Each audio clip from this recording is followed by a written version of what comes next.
Hi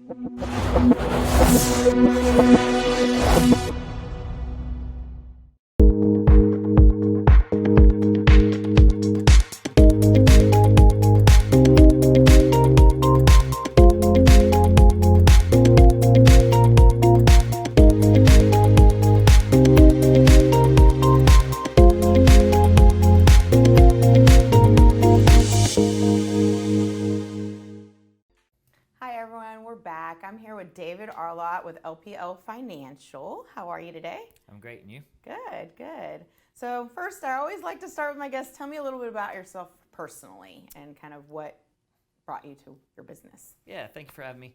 Like you said, my name is David Arlott, and I grew up in Pittsburgh, Pennsylvania,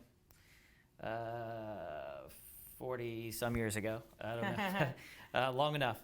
Attended Slippery Rock University, played collegiate soccer there, and worked my way to Houston because my sister is a little bit older than me, and she moved down and told me in the middle of winter it was 80-some degrees. So I walked outside and walked into a blizzard, and I said, that's it, I'm out of here. 87 degrees sounds awesome right now. So 80 degrees in December sounded great. So I headed to Houston. Because of my soccer history, I actually coached soccer for a living for quite a while. Ended up getting married, 2 kids. My daughter is 21 at University of Texas, med student, and my son is a senior at high school out in Fulshire. Awesome, awesome. Yep. So what got you into the financial world? So,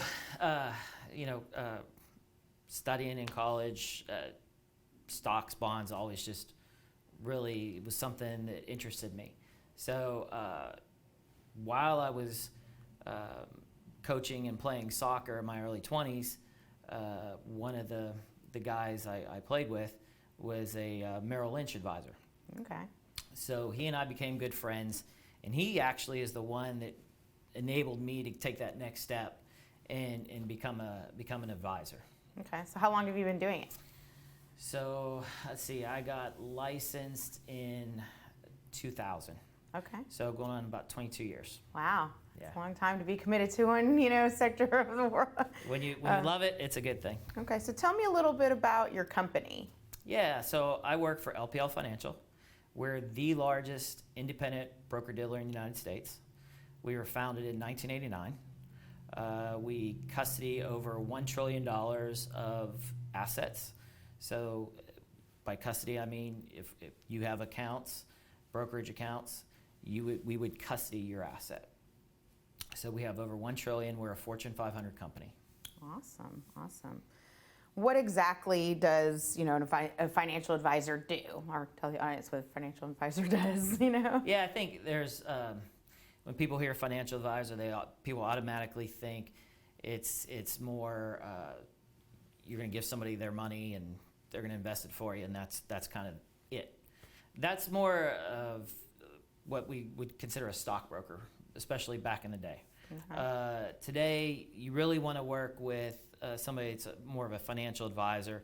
That a good chunk of what we do is buying and selling securities for customers, but more so, it's finding out what a customer, their goals, objectives, passions, getting to know that client, and then building plans for that client. And then what happens then is we find investments that actually fit that plan. So it's not really here's XYZ stock, go and buy it. It's, hey, let's get to know you, let's find out what you're looking for, and let's put something together that's gonna last you a lifetime. Kind of your financial goals. Let's see what your long-term financial goals are, and let's make a package to kind of fit those goals and maybe help you push you in that right direction to get you there. Exactly. Perfect, perfect. So what type of clients do you look for typically, or what type of clients should contact you? Yeah, really anybody that doesn't have the time necessarily to manage assets themselves, or maybe they just lack the knowledge because that's something they're not interested in. Not a lot of people want to listen to CNBC all day and find out what's happening with the stock market. They have other things they would rather be doing. So, or not even just rather be doing, just busy and don't have time to do it, I think. So most of us are. Absolutely. And that's it. That's the majority of my customers. You know, there's plenty of knowledgeable people out there about the stock market, but they simply just don't have the time anymore to do it. So they contact a professional like myself, who that's what we do. If I want, you know, if I have a pipe break, you know, I could do it myself, or I can choose to hire somebody to do that for me.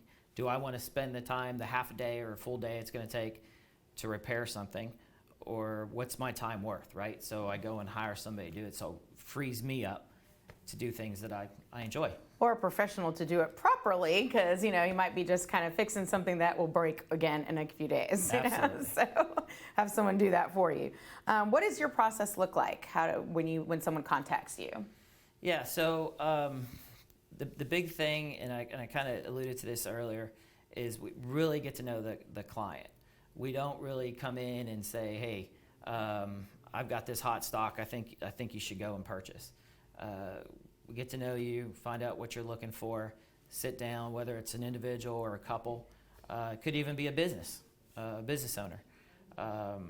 We get to know what your goals, your objectives, your desires, build out a financial plan, and then implement that plan. And so we're not only going to look at the investments, but we're going to look at what I consider the 4 pillars of wealth. So you've got your investments, but you also have debt, okay? And debt could be simply, you know, your mortgage, vehicles, lines of credit. Then we're going to take a look at risk management. We're going to take a look at your insurances, whether that's life, long-term care, and then lastly, we're going to talk about or cover estate planning. So we want to make sure you have your wills, your power of attorneys. If something were to happen to me, and I become incapacitated, who's going to manage my house? Who's going to pay my bills? Do we want, or do I want the state dictating who's going to get paid to pay my bills and manage my estate?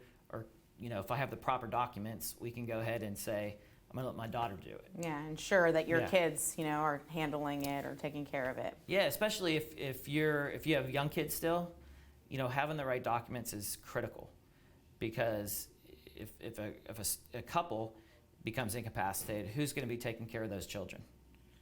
You don't want the courts dictating who's going to be assigned to take care of those kids. Absolutely. What kind of costs are involved in hiring a financial advisor? So that really varies greatly.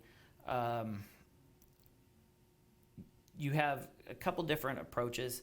You can hire an advisor just to build out a plan for you. So if you're the type of person that likes to trade or on their own, you can hire an advisor just to build out a financial plan and tell you how your allocation should be.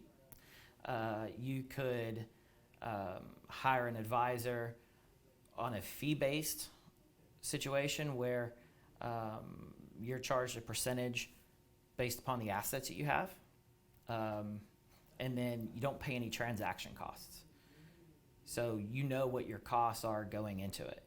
And then this is more of the old way of doing it, where you do pay transaction costs.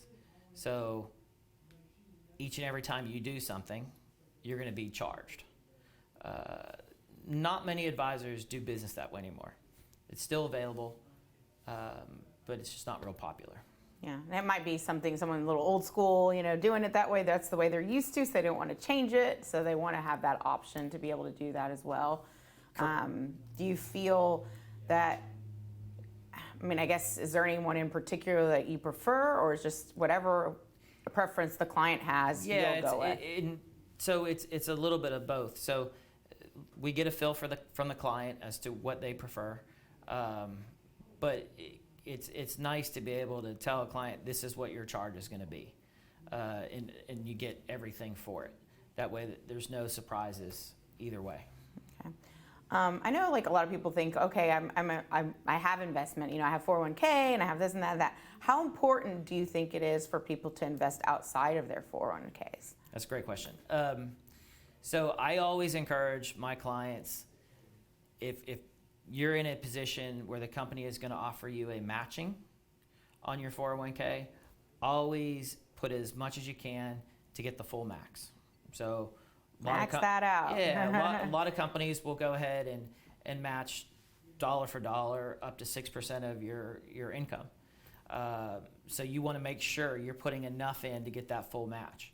And then if you're able to put more, absolutely, go ahead and put as much as you can in there. However, you got to remember, those dollars are all tax-deferred dollars. So when you retire, all that money is going to be taxed as you're taking it out, okay? So it would be nice to build a bucket of money that maybe is taxed now in a way, you could still invest it in a way to reduce some of the tax burdens of a taxable account. But when you go and you're ready to pull on these dollars in retirement, you really want to have two buckets of money to pull from to keep your tax rate as low as possible. Okay. What do you think is important for people to ask or to know when they're looking for a financial advisor? Yeah, that's another great question. So going back to what I said earlier, you really want to find an advisor that it's not just going to pitch you a product. All right, you want them to get to know you. You want them to talk about everything that a true financial advisor would talk about. So as I mentioned earlier, I can't tell you how many times I've sat down with a prospect and I've brought up a will, or I've brought up their mortgage and what their rate was and whether or not they should refinance that mortgage. If your advisor isn't talking to you about all those types of things, it's probably not the best situation. You really want an advisor that's going to truly advise you on all the pillars of wealth. Okay. Are there any particular investments that you prefer to work with other than others, Any... No, as far as the investments go, once again, we really take a look at that investment plan, and then we decide what investments are going to fit into that plan, taking into account the customer's risk tolerance. Okay. Right? So not everybody's different. You may be very conservative. You don't like any risk. You want a kind of more of a consistent, steady return. While another customer may be full of risk. They like Vegas. They want to go and roll the dice and see what happens. Hit the home run. So you really got to take that into account. But with LPL being an independent broker, we don't have any proprietary products. So sky's the limit as to what we can offer our clientele. So it's not just any one thing: stocks, bonds, mutual funds, annuities, life insurance. We can do it all. Okay. Tell me, what are some hot topics happening? Has there been any changes in the financial market with everything's happening? I'm sure COVID has affected, a lot of the financial markets all over the world. And, how does that affect your business? Yeah, sure. So obviously you mentioned COVID. So last year, March, April comes around, the market's losing, nearly half their values. 1,000-point drops on a daily basis. Everybody's freaking out. Who would have thought, a year later, year plus later, markets are significantly higher than they are today. That being said, we do have this new Delta variant that's affecting things. How that obviously is taken most of the headlines. So it has had an effect on the markets to some degree. A lot will depend on how much more the Delta variant grows and expands throughout the United States as to whether or not there are shutdowns across the country. And if there are, then that could definitely affect the markets.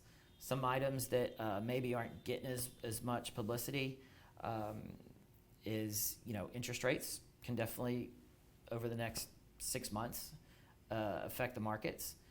With the amount of government stimulus that's being put into the market or into the economy, that generally tends to lead eventually to inflation. If we get inflation, you will see rising interest rates. So that's something to keep an eye on as far as something that could affect the markets going forward. Yeah, I think interest rates obviously have been a hot topic in my world. Exactly. You know, and it's been great with the low interest rates. I mean, it's been hot, but you know, interest rates are going up. It's not drastic right now. I mean, we're still in the 3s, and people are still getting in the 2s. Yeah, you got to look at it from a historical standpoint. You know, these rates are historically still extremely low. But if you follow the 10-year Treasury, the 10-year Treasury just a few months ago had an interest rate of about 1.75%. The other day it was down to 1.2. So we've come a long way. As you know, commodities jumped through the roof a few months back. Everybody was talking about the price of lumber. Now lumber's fallen.